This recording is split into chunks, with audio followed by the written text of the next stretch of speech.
Cuando la madre ha tenido bajo o alto peso al nacer, a aquella mamá que ha tenido alguna lesión uterina concomitante y el haber tenido también el antecedente de la madre de la paciente también con distosia de parto. Factores de riesgo fetales, pues fetos grandes, ¿no? Más de 4 kilos. Hay una mayor incidencia a nivel de los fetos de sexo masculino y el no estar en la presentación cefálico de vértex.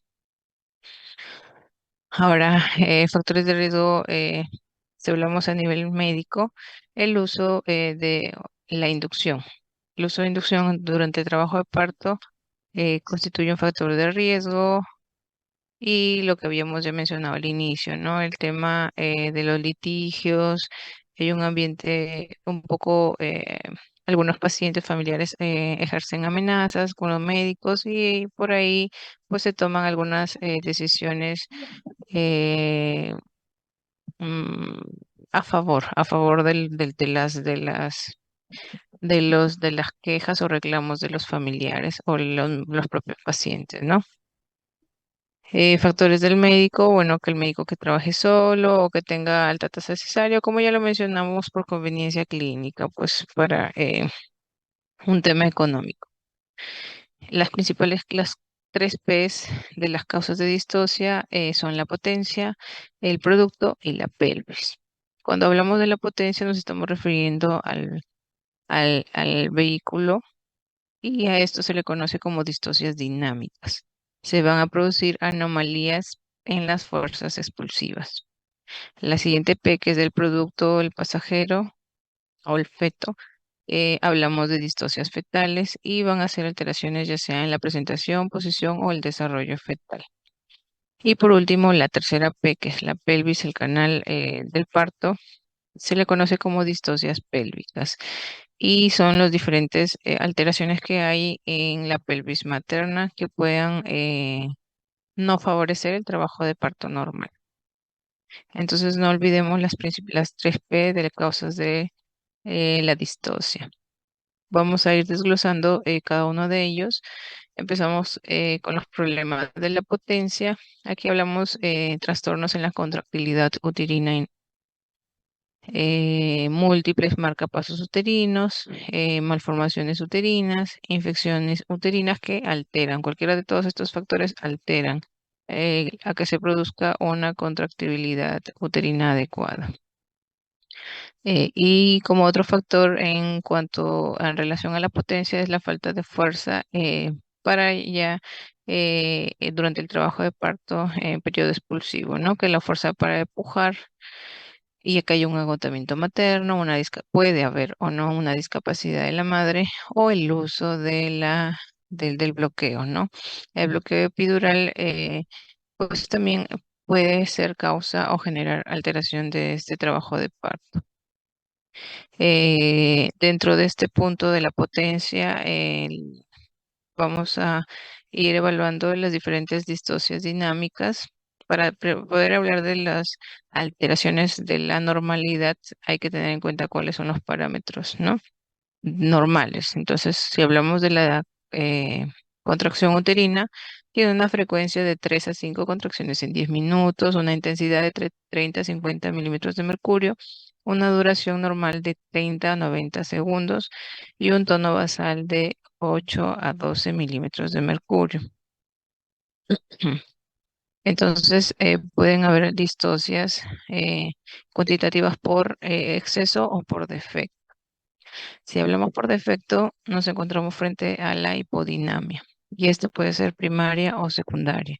Y primaria, se produce una reducción en la excitabilidad y contractibilidad del miometro, lo cual va a retrasar el inicio del trabajo de parto. Y en la secundaria ya se produjo un inicio de trabajo de parto, pero se va a producir un agotamiento, ¿no? De las fibras miometriales, eh, con lo que normal había iniciado. Entonces, a esto se le conoce como hipodinamia secundaria. Esto va a prolongar la duración del parto. Continuamos con las distocias cuantitativas por defecto. Tenemos el término hiposistolia, que va a ser la disminución de la intensidad La bradisistolia, la disminución de la frecuencia de las contracciones uterinas y la hipotonía, que va a ser la disminución del tono basal. Y cuando hablamos de alteraciones cuantitativas por exceso, están las hiperdinamias, ¿no? Primaria o secundaria también. Y similar, ¿no? A la hiperdinamia primaria va a haber mayor contractilidad y excitabilidad del miometrio. Esto es poco frecuente y pues se da desde el inicio del trabajo de parto. Y la secundaria es una vez que ya se inició, se altera, ¿no? Se altera esta dinámica. Tenemos los términos de hipersistolia, que va a ser el aumento de la intensidad, distolia, el aumento de la frecuencia, y la hipertonía, el aumento del tono basal. Y dentro de las distocias también de la potencia, cabe resaltar a las alteraciones cualitativas, las conocidas como disdinamias. Eh, hay tres tipos. Uno, que se puede producir una incoordinación, ya sea de primer y de segundo grado. Acá, como lo vemos en las imágenes, eh, el primer trazado es un ejemplo de una incoordinación de primer grado, ¿no? En esta va a haber activación simultánea de dos marcapasos uterinos y se produce este tipo de gráfica en el trazado de registro cardiotocográfico. Y la de segundo grado es cuando se producen más de dos marcapasos, como tal cual como se produce en la gráfica de del segundo ejemplo, ¿no? Vemos múltiples marcapasos de actividad uterina que se registran. Otra de las disdinamias son la inversión del triple gradiente. Ya sabemos que normalmente inicia en el fondo, ¿no? En la parte superior al fondo. Sin embargo, cuando se invierte este triple gradiente, también que se conoce como una incoordinación de tercer grado, esta fuerza o potencia va a venir de la zona inferior del útero y se va a propagar hacia la parte superior o hacia el fondo uterino, ¿no? Entonces es lo contrario al triple gradiente normal. Y los anillos de contracción son alteraciones ya más raras. En una zona del útero se va a contraer en forma de anillo sobre el feto. ¿Qué conductas o Recording in medidas progress. nosotros tenemos frente a estas alteraciones? Dentro de las generales, pues tratamos a las pacientes, podemos, si es que la paciente estaba en ayuno prolongado, entonces administrarle glucosa, hacer un vaciamiento vesical, ayudarnos con una amniotomía. eh, la paciente puede estar en decúbito lateral izquierdo de preferencia y hacer un registro cardiotocográfico continuo, ¿no? En el caso de las hipodinamias, pues tenemos las opciones de ayudarnos con la oxitocina y las prostaglandinas. En los casos de la hiperdinamia, suspendemos, pues, ¿no? Porque hay una mayor excitación del músculo, entonces lo que queremos es que esta alteración no genere una alteración fetal. Por lo tanto, tratamos de suspender, si hemos estado utilizando alguna medicación eh, estimulante, ¿no? Tratamos de tocolizar. En el caso de las disdinamias, pues ahora tenemos que evaluar cada caso específico, ¿no? Podemos utilizar oxitocina y en el caso de que se produzca mayor alteración, pues no va a quedar como recurso la cesárea para la finalización del embarazo. En cuanto a los problemas del canal o la pelvis, eh, está la incompatibilidad cefalopélvica, ¿no? Tiene una frecuencia de 1 en 250 partos. El peso fetal o tamaño cefálico van a ser mayores de lo usual. Aquí tenemos los casos de macrosomía e hidrocefalia. Hay que tener en cuenta el tipo de la pelvis de la mamá, ¿no? Las que van con un buen pronóstico para parto van a ser las pelvis ginecoide, antropoide, y las androide y platipeloide son las que tienen mayor riesgo de disociarse el parto o no son favorecedoras para un parto vaginal. y deformaciones que puedan haber por alguna patología o antecedentes de polio, coxalgias, luxación congénita de caderas, traumatismos, etcétera. Todos estos factores pueden influir en que se produzca un trabajo de parto distóxico.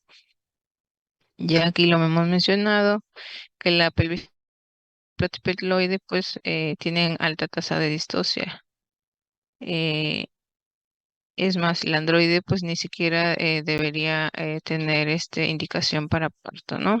Sabemos que ya eh, es más una indicación para terminar el embarazo vía cesárea. Eh, dentro del recordar, porque esto ustedes ya lo han visto, eh, cuando hablamos de una estrechez pélvica estamos hablando de diferentes diámetros reducidos, ¿no? De la pelvis, ya sea en el estrecho superior, medio e inferior. En el estrecho superior, el diámetro pues, anteroposterior más pequeño va a ser menos de 10 centímetros o su transversal va a ser menor a 12. Para hablar, claro, estamos mencionando el término de estrechez pélvica, ¿no? Y en el estrecho medio tomamos el diámetro intraespinoso cuando mide menos de 9,5. Y en el estrecho inferior el diámetro bisquiático que es menor de 8. Entonces, esos son los parámetros que nosotros tenemos en cuenta cuando estamos hablando de una estrechez pélvica. Y dentro de las anomalías, pues como ya lo mencionamos, como antecedente o patología que haya tenido la mamá, por ejemplo, la pelvis de Robert, que es una osteoartrosis de las articulaciones sacroiliacas, el tener pelvis de Litzmann, que es una ausencia del sacro, una pelvis de Naegel, una inflamación de articulaciones, o una pelvis de Kirchhoff, va a ser una pelvis más larga por asimilación de la altura de la vértebra lumbar, etcétera, ¿no? Entonces, todas estas anomalías de la pelvis pues van a contribuir a que el parto no se produzca de vía vaginal, ¿no? Y entre otras, pues no, el antecedente o la paciente que ha sufrido fracturas pélvicas, que tenga antecedentes o esté con alguna neoplasia, una exostosis, asimetría por escoliosis, el raquitismo, el antecedente de parálisis infantil, la luxación de cadera, mal de POC, todos estos factores contribuyen pues que no se favorezca un parto normal. ¿Y qué complicaciones se producen? Pues tenemos el sufrimiento fetal, los traumatismos fetales, prolapso de cordón, ruptura de membranas, la estática fetal anómala, el agotamiento de la mamá, los desgarros de diferentes grados, las fracturas óseas y entre otros. Pues todos estos son dentro de las más comunes complicaciones que se puedan producir por intentar nosotros eh, partos vaginales en aquellas pacientes que presentan cualquiera de todos estos eh, alteraciones, ¿no? Alteraciones a nivel del canal pélvico. La conducta que debemos tomar, intentamos realizar una prueba de parto, o sea, un test estresante, la monitorización continua, evaluamos, pero si es frecuente el estancamiento del parto en cuanto al descenso y la rotación, eh, en algunos casos se puede instrumentar, ¿no? O a realizar una episiotomía amplia como medidas de apoyo para producir el parto vaginal, ¿no? Cosa que ya pues la instrumentación pues tampoco no está ya tan validada en estos tiempos. Antes sí había eh, mucho más uso, ¿no? De los forces, etcétera. Todo esto como forma de intentar ayudar al parto vaginal. Sin embargo, se ha visto que se pueden producir lesiones, ¿no? Lesiones a nivel fetal, a nivel trauma, a nivel de la pelvis de la mamá, no solo de la pelvis de huesos, sino estamos hablando de tejidos. Entonces, ya no se realiza. Y en el caso de que nosotros confirmamos la de proporción cefalopélvica, pues está indicado la cesárea. Esta incompatibilidad puede ser absoluta si es que se produce una disparidad entre la cabeza y la pelvis con una presentación óptima. Y relativa es aquella que se debe a una posición anormal de la cabeza fetal, ya sea por un diámetro excesivo para el paso a través de la pelvis. ¿Qué signos nos hacen sospechar de una incompatibilidad? Cuando evaluamos clínicamente a nuestros pacientes, vemos un feto de mayor tamaño, o sea, una altura uterina mayor, ¿no? A lo normal. Y al momento de hacer nuestras maniobras de Leopold, también podemos evaluar que la cabeza ya no está encajada, ¿no? Se encuentra flotando, o sea, por encima de la sínfisis del pubis. Y cuando nosotros ya hacemos nuestra pelvimetría, in- este, se puede producir una retracción del cervix tras la amniotomía, que es una de las medidas que podemos utilizar para tratar de ayudar al trabajo de parto. Después de realizar esta amniotomía, el cervix se retrae, entonces hay algún signo, ¿no? De que o la cabeza está alta todavía y esto pues no es de buen pronóstico. Que el hecho que el cervix se dematice tampoco es de buen pronóstico. Una cabeza que no esté bien apoyada contra el cervix, una cabeza que no está encajada. Cuando ya se empieza a formar un caput sucedáneo en el feto, también estamos sospechando, ¿no? O el moldeo de la cabeza, la deflexión y los asinclitismos. eh, Todo esto son signos que nos hacen sospechar de que estemos frente a una incompatibilidad.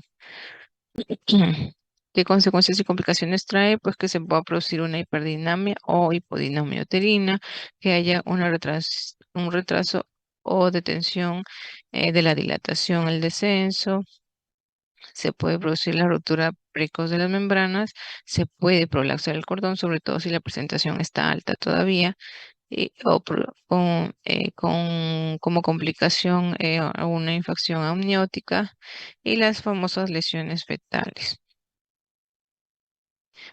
En cuanto a la tercera P, que son los problemas con el producto, tenemos alteraciones, ¿no? En la posición anormal una posición anormal de la cabeza, ya sea por diferentes anomalías en la flexión, las también conocidas como deflexiones, y asinclitismos.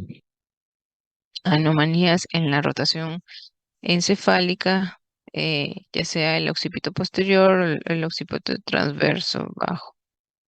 Anomalías en la presentación, sabemos que los fetos que vienen en presentación compuesta, podal y transverso, pues tampoco son problemas que no van a permitir un parto vaginal. Y el tamaño, pues estamos hablando de un feto que pesa más de 4 kilos, el riesgo de que se produzcan alteraciones, ¿no? Como la distosia de hombros o anormalidades en el feto, ¿no? Como hidrocefalias, hidropesias fetales o alguna otra malformación que no va, sabemos que aquel feto que viene con un problema de malformación, este, no es candidato para parto vaginal. Acá tenemos un cuadro de la clasificación de las distocias, pero según la evolución del trabajo de parto, ¿no? Hay distocias de tipo prolongación, de tipo retraso y de tipo detención. La prolongación, que puede ser una fase latente prolongada, el retraso, que puede ser un retraso de la fase activa o retraso del descenso, y las detenciones, que puede ser una desaceleración prolongada, una detención de la dilatación o una detención del descenso. Aquí tenemos este cuadrito que es bastante importante para nosotros tener en cuenta cuáles son los criterios que utilizamos para cada uno de los trastornos, ya sea por retraso, por detención, ya sea de la fase latente, ya sea de la fase prolongada. Entonces es importante que tengamos en cuenta todos estos valores de horas o en el caso de los trastornos de detención, que es en cuanto a la velocidad de la dilatación, ¿no? Entonces, nos estamos refiriendo a los centímetros por hora. Entonces, todos estos parámetros hay que tenerlos en cuenta para nosotros poder distinguir los diferentes trastornos del trabajo de parto. Vamos a ir mencionando, por ejemplo, la fase latente prolongada tiene una incidencia de hasta un 4%. Como hablamos de una fase latente prolongada, si es que son las nulíparas, sobrepasa las 20 horas y las multi sobrepasa las 14 horas. ¿Cuáles son las causas de esta? Pueden ser contracciones irregulares, descoordinadas en cuanto a frecuencia e intensidad. Por lo tanto, no son capaces de producirse las modificaciones que esperamos para que se produzca un trabajo de parto. Em, ¿Cuál es el manejo que tenemos? Hay manejo expectante o el intervencionista, ¿no? Si hablamos de un manejo expectante en paciente en reposo, la hidratamos. No es tan común que usemos analgesia, pero bueno, la bibliografía lo menciona. Y cuando hablamos ya de acciones ya de intervención, podemos hacer una amniotomía, podemos estimular con oxitocina. Luego, en los trastornos de la fase activa, el requisito para el diagnóstico es que tiene que haber pasado a la fase latente y observar dilatación de 4 a más. Aquí vemos lo que es los conocidos como retrasos o prolongaciones, ya sea en la dilatación y el descenso, y las detenciones también, ya sea en la dilatación o en el descenso. Entonces, los retrasos o la prolongación, alteración o retraso en la prolongación, retraso o prolongación de la dilatación, también se produce aproximadamente un 4%. Cuando hablamos de esta alteración, cuando la velocidad de la dilatación eh, es menor, ¿no? En las nulíparas menos de 1,2 centímetros por hora y en las multíparas menos de 1,5 centímetros por hora. Causas, alteración en la posición del feto o la desproporción cefalopélvica, las contracciones hipotónicas, el uso de anestésicos, cualquiera de todos estos factores puede contribuir a que se retrase esta dilatación, ¿no? Por lo tanto, estamos hablando de contracciones inadecuadas, o sea, menos de 180 unidades Montevideo. En cuanto a aquellas alteraciones o retrasos en o prolongaciones del descenso, la velocidad del descenso igual en las nulíparas es menos de 1 centímetro por hora y en las multis cuando es menos de 2 centímetros por hora. En realidad, las causas o los motivos para muchos de estos trastornos que están relacionados al trabajo de parto en las diferentes fases son muy similares. Entonces, y cuando hablamos en general, pues estamos hablando del uso de analgesia, el agotamiento de la madre, las contracciones inadecuadas, la hipodinamia o se esté tratando de una desproporción cefalopélvica, pues, ¿no? Todo eso en conjunto o uno u otro factor pueden producir este trastorno. Cuando tenemos un feto con adecuada frecuencia cardíaca y la madre no presenta agotamiento, entonces podemos continuar con el trabajo de parto, damos todavía oportunidad o chance, ¿no? Como lo mencioné, ya no es recomendable el uso de los forceps, ¿no? Pero la teoría pues todavía nos indica que para un parto vaginal se puede intentar realizarlo a través de ellos, de los forceps. Y la otra conducta que la que ya normalmente tomamos es la programación de la cesárea frente a algún trastorno, ¿no? Em, en aquellos trastornos en los cuales se produce una detención de la dilatación, en estos casos no se produce dilatación durante 2 o más horas en las nulíparas y las multíparas, ¿no? De la fase activa, como justo lo mencionamos, tiene que haber concluido la fase latente y la paciente encontrarse en dilatación de 4 a más centímetros. Y volvemos a ver lo mismo. Dentro de la etiología, pues está la desproporción cefalopélvica, hipotonía, alteraciones en la posición de la cabeza fetal, el uso de la analgesia o sedación y la anestesia regional. ¿Qué conductas? Pues si claramente estamos frente a una desproporción cefalopélvica, la medida es una cesárea. Y si no se trata de eso y hay una actividad uterina que está inadecuada, nosotros podemos, siempre y cuando el feto se encuentre bien y la mamá no esté agotada, podemos intentar continuar el trabajo de parto, pero con el uso de oxitocina. Y si a pesar de que colocamos la medicación, no conseguimos que el patrón de las contracciones se vuelva regular, intenso, entonces pues la última medida va a ser la cesárea. Los trastornos de la fase activa en la datación del descenso, aquellas nulis y multis, en las que se produce ausencia del descenso de la presentación durante más de una hora. Ya las causas ya las he ido mencionando.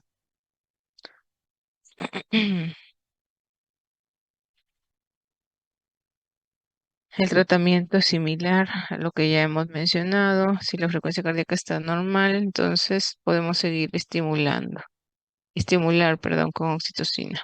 Y pues de alguna manera para continuar intentando el parto vaginal.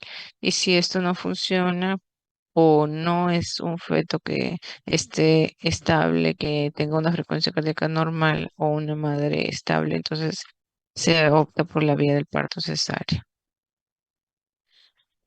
Y los trastornos del segundo periodo, el expulsivo, aquellas prolongaciones o detenciones del expulsivo, hablamos de las nulíparas cuando sobrepasa las 2 horas y las multíparas cuando pasa la hora.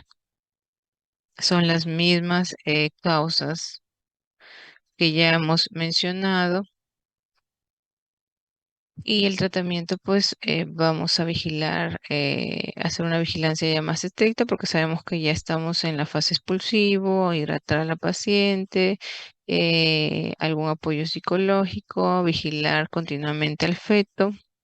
Y si sospechamos de la desproporción o la falta del descenso, la programación de una cesárea sería lo conveniente, ¿no? Hacemos revisión del canal vaginal o revisión vaginal cada 15 minutos, apoyamos con la ruptura de las membranas y apoyamos con el uso de oxitocina en el caso no haya dinámica adecuada, ¿no? Y el feto se encuentre estable. ¿Qué efectos produce la distocia? Puede producir infecciones durante el parto, ruptura uterina, algún anillo de retracción patológica, lesión del piso pélvico, la formación de fístulas a nivel fetal, lo que ya vamos a ver en la siguiente ponencia, cualquiera de las lesiones fetales que se puedan producir, como el caput sucedáneo o un moldeamiento de la cabeza. ¿Tienen alguna duda, chicos, de esta primera parte?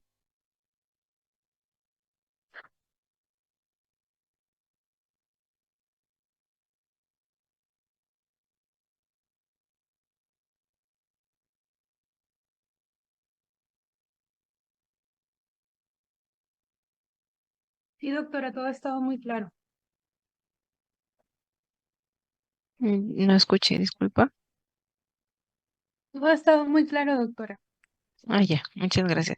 ¿Ven la siguiente ponencia para poder continuar o me avisan si se Continúen, ve? gracias, doctora. ¿Mm? Continúa aún en la diapositiva 42 de la primera ponencia.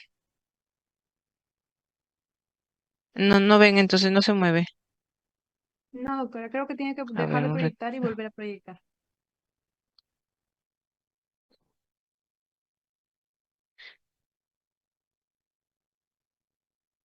Recording stopped.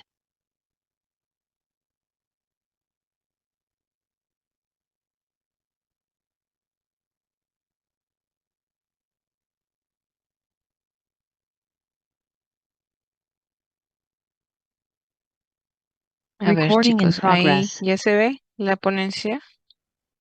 Sí, doctora, ahora sí. Ya, listo. Entonces, ahora vamos al tema que en realidad tiene relación, ¿no? A lo que hemos estado hablando de trabajo de parto disfuncional, este tema del traumatismo obstétrico, pero netamente dirigido eh, a las lesiones fetales, ¿no? Van a ser lesiones que aparecen durante la atención obstétrica, ya sea por acción u omisión.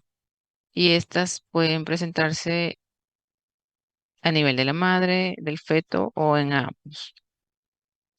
Específicamente el trauma obstétrico, vamos a hablar de la lesión, de los trastornos o problemas fetales que se puedan producir, ¿no? Deterioros de la función o estructura del cuerpo del recién nacido. Las fuerzas que se involucran en estos traumas son fuerzas compresivas, fuerzas de torsión, tracción, elongación. Como ya lo mencionamos, se puede producir durante las tres fases, ¿no? Trabajo de parto, durante el parto o el postparto. Em, un poco de epidemiología. Bueno, dentro de las causas en general de disfunción neonatal, solo el 2% de la mortalidad se produce en recién nacidos con traumatismos obstétricos severos. Y estos traumatismos obstétricos severos, la mayoría son los que se producen en los partos vaginales, ¿no? En los partos por cesárea es un porcentaje de 1,1%. Eh, estos traumatismos van a tener una incidencia de 6 a 8 por 1000 partos. ¿Cuáles son los factores de riesgo a nivel del feto? El hecho de que venga con macrosomía, de que sea prematuros, que se tenga anormalidades, ya sea macrocefalia. Cuando son más de de un feto, también es un factor de riesgo. Y las diferentes anomalías fetales. ¿Qué factores de riesgo a nivel pélvico se presentan? El hecho de que sean primíparas de talla baja y que tengan desproporción cefalopélvica. Son los principales factores. Entonces, la presentación anómala, eh, el tipo de parto que se va a producir. Ya hemos visto que hay porcentajes tanto para parto vaginal y como para parto por cesárea. Sin embargo, es mayor pues en los partos vaginales. Y, y si hay un uso de instrumentos, con mayor razón va a haber mayor eh, presencia de estos traumatismos, ¿no? Las diferentes maniobras que se puedan utilizar para partos prolongados o precipitados o distocias, todas estas maniobras también forman parte de los factores de riesgo que contribuyen a las lesiones en el feto.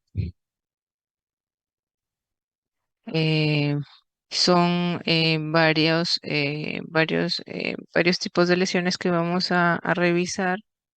La lesión de los tejidos que se producen a nivel fetal en el proceso mismo del parto, ya sea por las maniobras que realizamos durante la tensión o por la acción de las fuerzas mecánicas de compresión, tracción o rozamientos secundarias al uso de instrumentos, ¿no? Instrumentos como el forceps.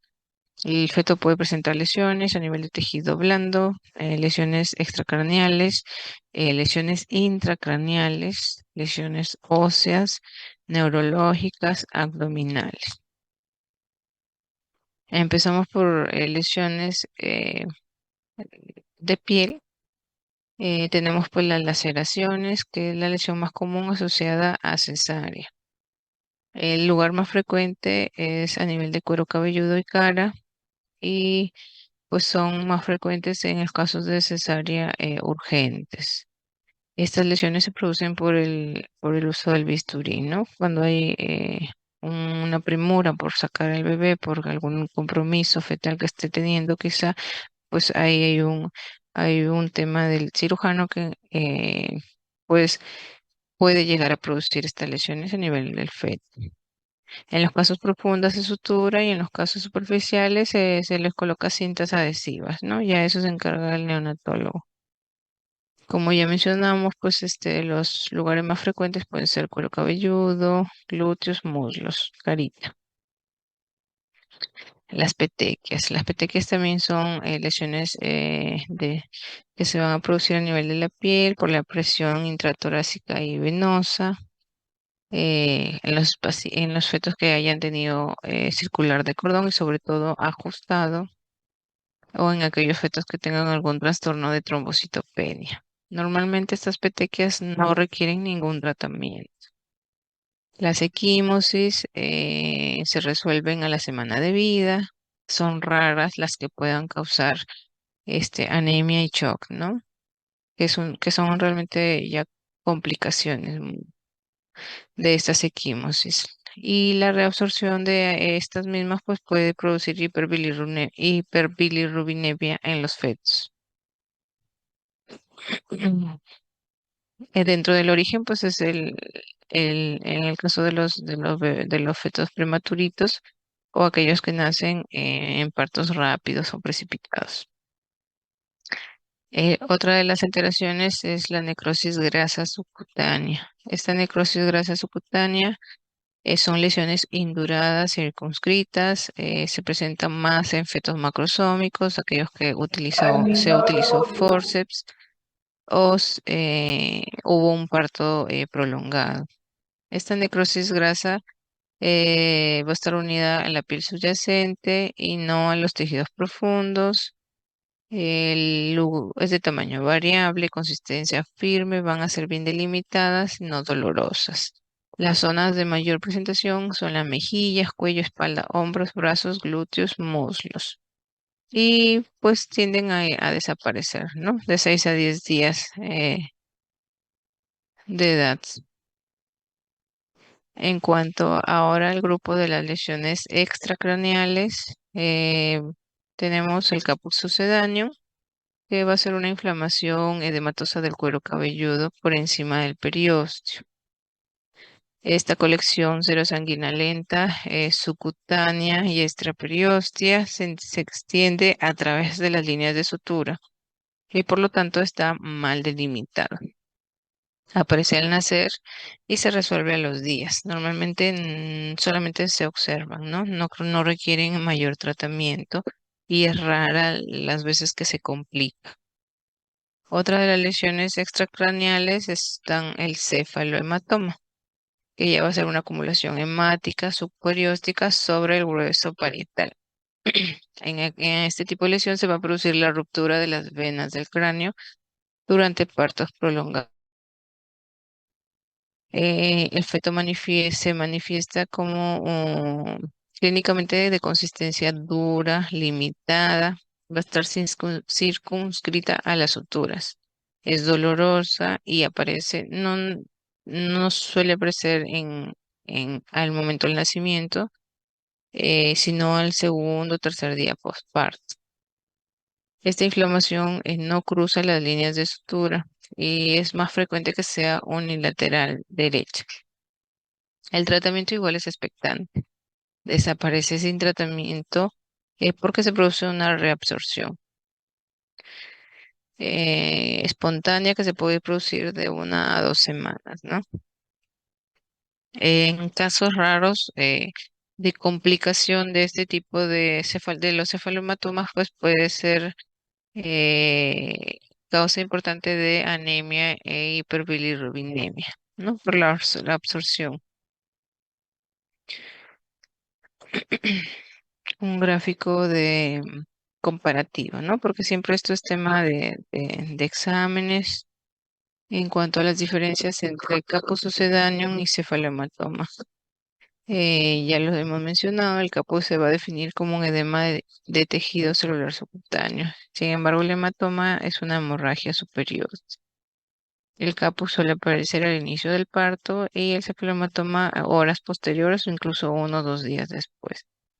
El caput no respeta las suturas y el cefalomatoma sí respeta las suturas. El caput suele reabsorberse más rápido, ¿no? Y el cefalomatoma pues puede tardar más de 2 a 3 semanas, hasta 3 meses, perdón, en reabsorberse por completo. El caput en ocasiones puede presentar equimosis a nivel de la piel subyacente y el cefalohematoma no suele haber lesión circundante. Otro de los extracraneales es la hemorragia subgaleal. Esta consiste en una acumulación de sangre entre el periósteo y la galea aponeurótica. Esta va a formar una colección extensa de sangre abarcando desde la zona superciliar hasta el occipital y lateralmente hacia las orejas se dirige. En estos casos de hemorragia subgaleal sí es un poquito más sintomático, ¿no? El paciente puede tener taquicardia, hay palidez por la propia hemorragia que se produce o la pérdida sanguínea que es mayor, ¿no? Normalmente no requiere un tratamiento a menos que haya una complicación severa en la cual se produce shock o hemorragia intracraneal. Y en esos casos, pues ya requiere un manejo especializado, transfusiones, estabilización, etc.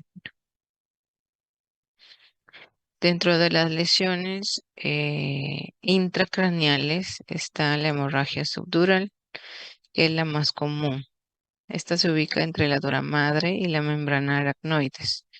Genera síntomas como convulsiones, depresión respiratoria, apnea, disfunción neurológica.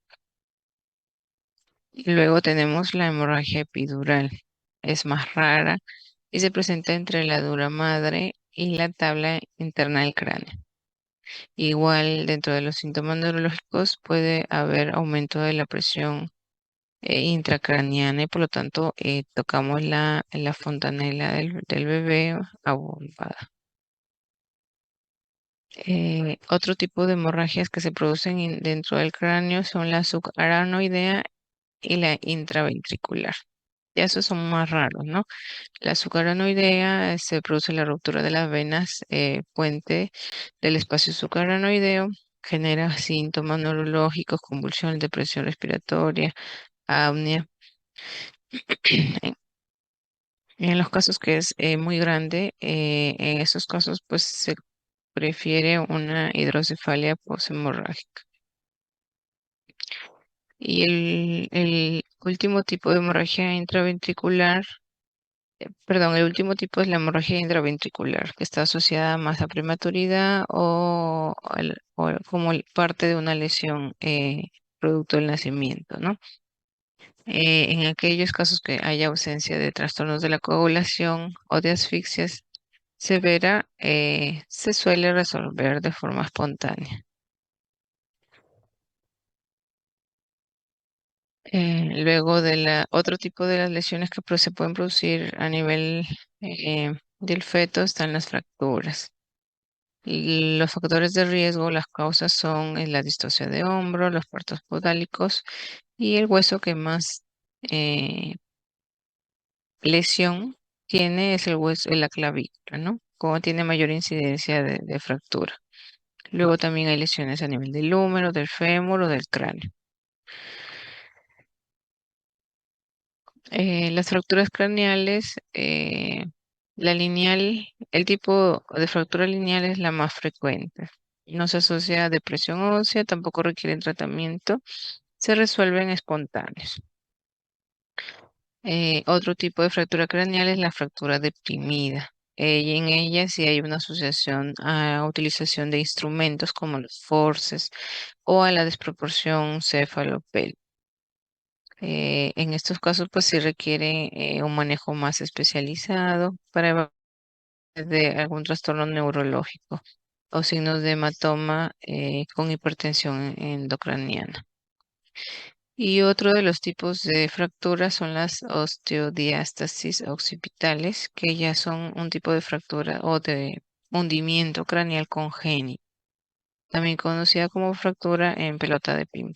Esto pues es raro, se desconoce la etiología y el diagnóstico suele ser mediante la exploración física en el momento del nacimiento.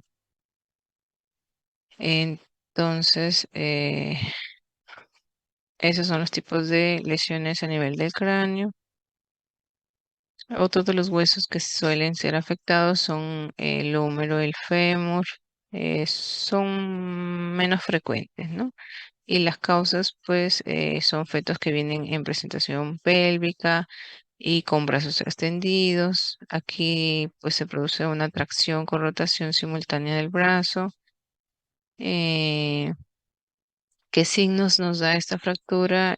Una inmovilidad en el cuerpo, ¿no? Aumento del volumen, signos de crepitación o hipermovilidad de los fragmentos. ¿Cuál es la conducta? Normalmente es una inmovilización en aducción durante un lapso de 2 a 4 semanas. Em, Se debe tratar de inmovilizar la extremidad que esté afectada, pegada al tórax, en los casos del fémur, ¿no? Estamos hablando de la fractura fémur, con una férula hasta 4 semanas. Deben ser evaluadas por el especialista, manejar el dolor y normalmente tienen buen pronóstico.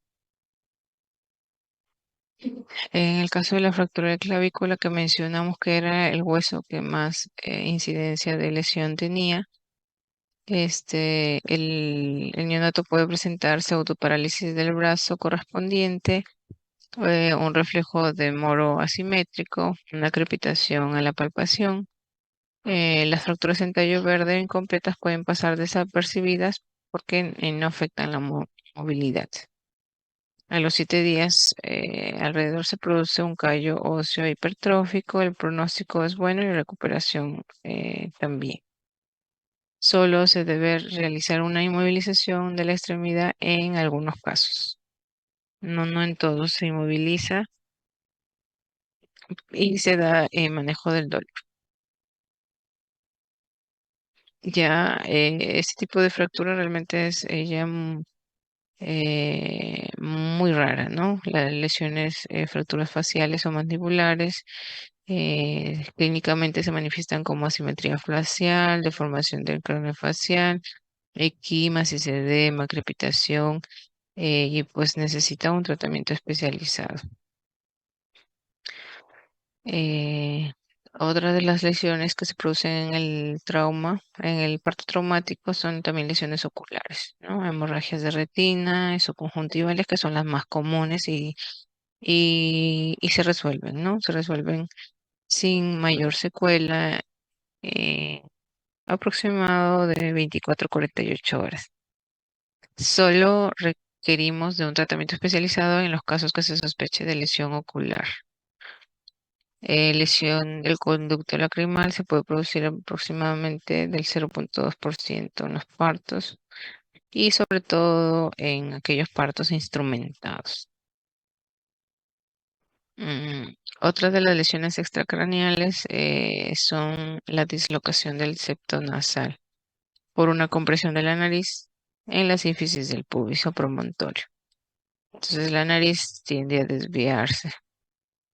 Se ve un poco asimétrico las fosas nasales, hay aplanamiento del lado dislocado. La medida es que deberíamos intentar nosotros reponer a la posición normal durante el momento del parto.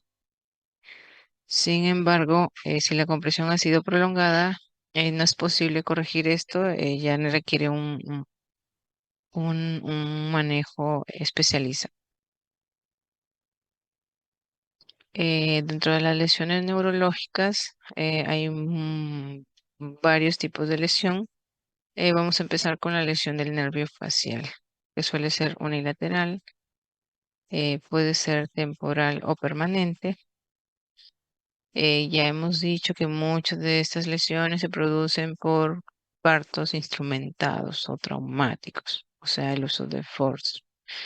En este caso de la lesión del nervio facial hay una pérdida del pliegue nasolabial.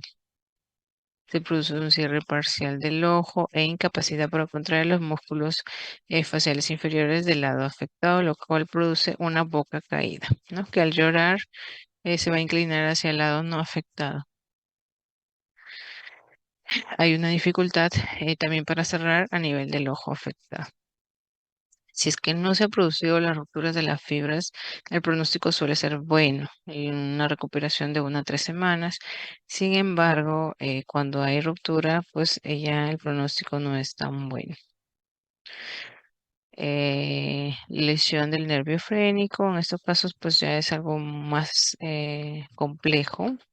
Se produce una parálisis diafragmática por compromiso del nervio frénico. La lesión suele ser unilateral y es causada por una lesión por tracción de la cabeza y el cuello. Cuando se produce esta lesión de forma bilateral es muy grave y los neonatos requieren ventilación. Eh, Ya hemos mencionado que son partos instrumentados con forceps o en fetos que vienen en presentación podálica, ¿no? Se produce la lesión del C3, C4 y C5. Entonces los recién nacidos rápidamente manifiestan como un síndrome de distrés respiratorio o de dificultad respiratoria al nacer. Eh, la radiología va a mostrar una elevación del hemidiafragma afectado. El lado sano desciende con la expiración mientras que el paralizado se eleva. Acá requiere pues un manejo ortopédico. El 50 de los casos evolucionan con recuperación completa al tercer mes aproximadamente. Otra de las lesiones neurológicas importantes son las lesiones del plexo braquial. Estas lesiones se produce una elongación simple del nervio. Hay una hemorragia dentro de un nervio o ya sea por desgarro o a nivel de la raíz nerviosa o avulsión de las raíces con una lesión asociada a la médula cervical. Entonces, cuando tenemos una afectación del C5 o C6, se va a producir la parálisis de Erbs-Duchenne.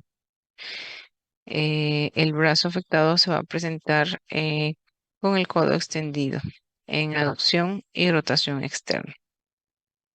El antebrazo va a estar en pronación con con la muñeca flexionada. Aquí en estos casos vemos que el reflejo de moro radial y el bicipital van a estar ausentes y el de prensión palmar se va a encontrar intacto. Cuando la afectación se produce a nivel de C7, C8 y T1, se conoce como la parálisis de campo. Aquí afectarle a músculos intrínsecos de la mano, se pierde el reflejo de prensión y hay una respuesta normal de los reflejos bicipital y radial. Eh, Cuando hay una asociación, cuando esta lesión, este tipo de lesión también alcanza al simpático torácico, se le conoce como síndrome de Horner, ¿no? También conocido como tosis miosis. El pronóstico va a depender de la gravedad. Después, cuando el edema en la lesión o a nivel de donde se produjo la lesión con el tiempo empieza a disminuir, se puede recuperar la movilidad. En cuanto a pronóstico, la de Erdogan es la de mejor pronóstico que la de Camp. Y si hay presencia del síndrome de Horner, pues el pronóstico se va a empeorar. Y a lesión de la médula espinal es ya lo más raro, pues, ¿no? Por una hiperextensión del cuello, en los partos podálicos, en distocias de hombros, se eh, puede producir la ruptura de la dura madre que produce una hemorragia epidural con edema y afectación neurológica. Cuando se produce esta fractura o luxación, se puede presentar síntomas de sección medular, ausencia de la función motora y de los reflejos tendinosos profundos. Esto pues ya es quirúrgico, es recuperable cuando se produce una sección completa. La verdad que ya es muy raro, ¿no? Y como último punto, vamos a tocar las lesiones que se pueden producir a nivel del neonato en cuanto a órganos intraabdominales. La ruptura hepática como factores de riesgo, fetos macrosómicos o con hepatomegalias o en presentaciones pélvicas. Eh, el mecanismo por el cual se puede romper el hígado va a ser por la presión.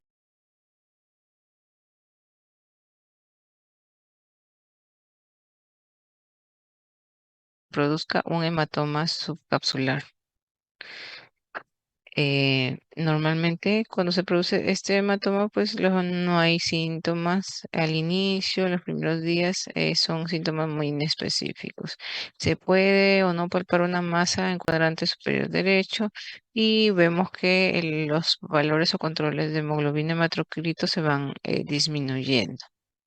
Cuando este hematoma se rompe, pues esa ruptura sí se produce como un colapso circulatorio, extravasación de la sangre y y se manifiesta pues la clínica en sí, mm, que puede llevar a un choque hipovolémico.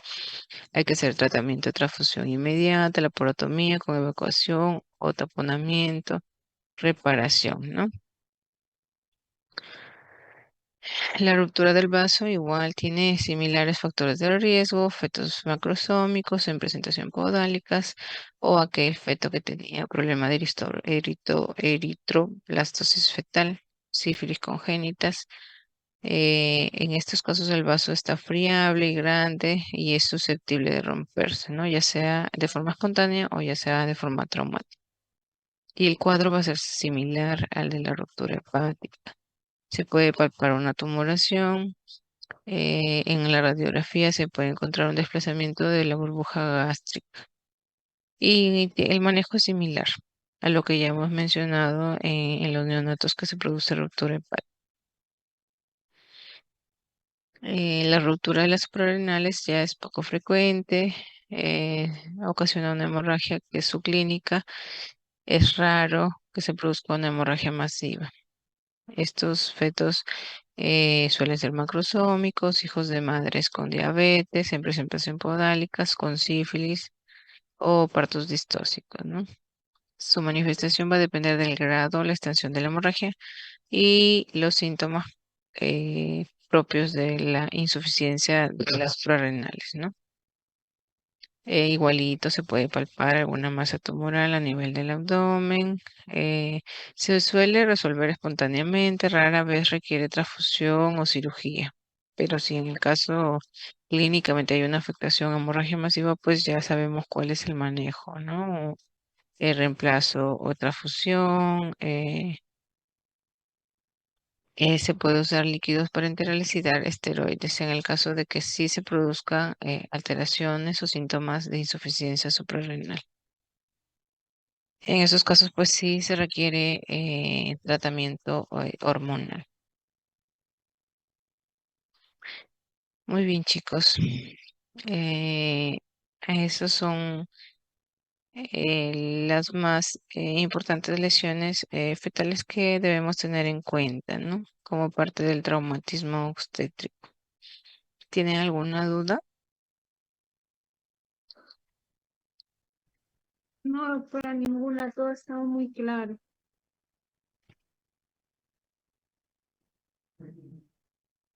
Muchas gracias, chicos. Ahí escuché un poquito bajito.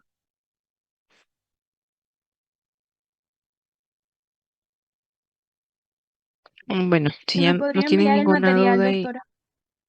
perdón. ¿Se me podría enviar las diapositivas, por favor? Sí, te mando.